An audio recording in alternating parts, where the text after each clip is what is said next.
Hey guys, and welcome back to part 3 of our little FTE rebuild here. In today's episode, we paint some things, we put some things on the engine, we change some bearings, and we tighten some bolts. Let's get into it.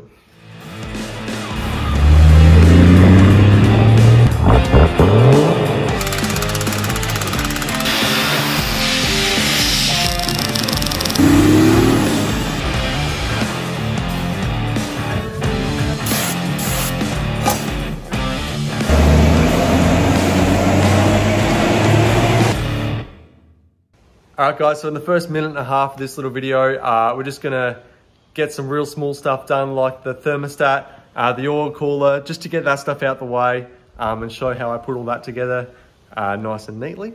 And then we're going to get into doing the big end bearings. We're gonna put some ACL race bearings in and change the head gasket, resurface the head and the block, and put it all back together, and that'll about finish today's episode. So let's just get stuck into that.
Alright, so now we'll get into the bigger stuff. First thing we want to do is change those big end bearings. So that'll be a camshaft out, head off job, so that when we're turning the engine over, it's not clashing with any valves.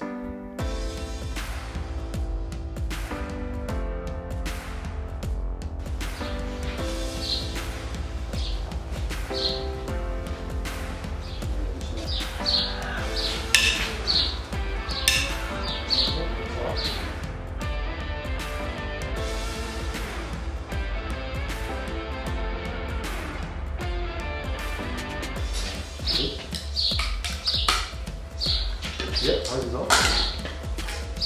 is on.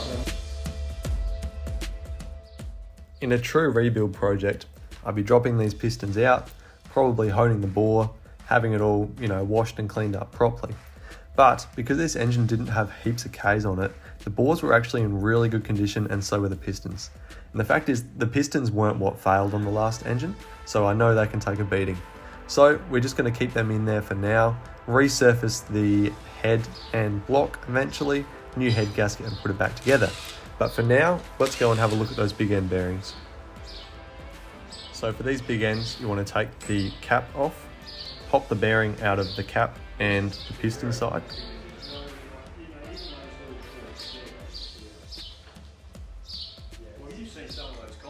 Replace the bearings. The one on the piston should just kind of fit back in when you go to push it down. Make sure you know which way they go. They've got a little slot on them.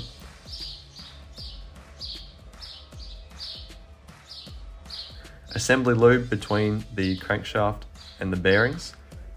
Assembly lube on the bolts.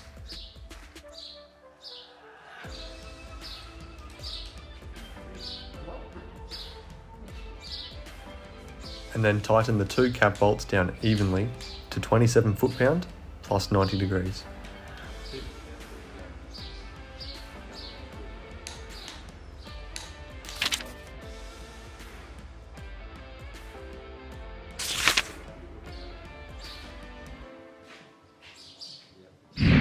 Alright, so we flipped the engine back over to resurface the head and block and put a new head gasket in.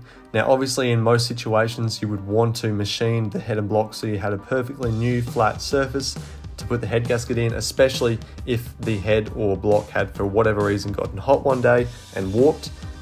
We've used an ultrafine sandpaper because we did not have the resources, time or money to get it machined.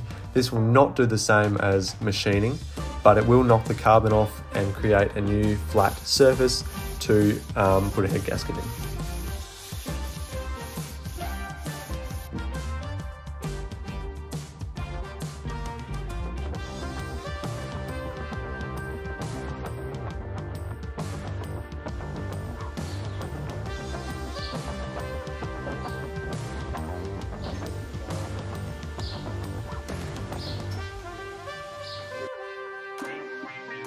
Alright, so it's time to torque the head back down onto the block. Once again, we want assembly lube on the thread, underneath the washer, and between the washer and the head of all of these head bolts. And then of course there will be a specific order to torque these down in. First we can get them all down firm, but then this here on the screen is the order that you want to torque these bolts down to.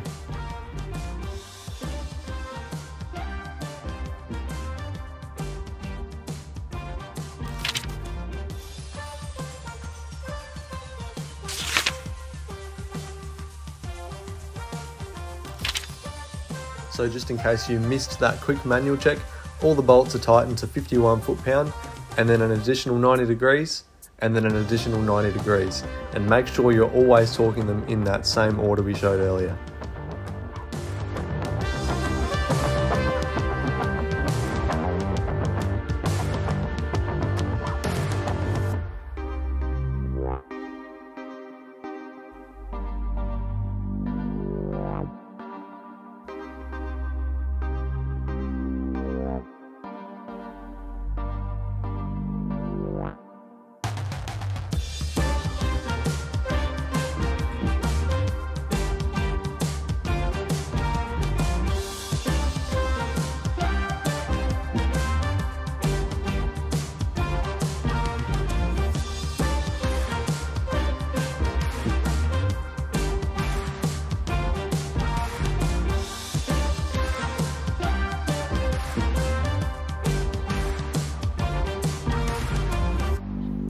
Alright, so that's about it for this episode. That's about as far as we're going to go internally on this build. I know if we were going to do this like really properly, we'd take the pistons out, at least inspect or change the rings.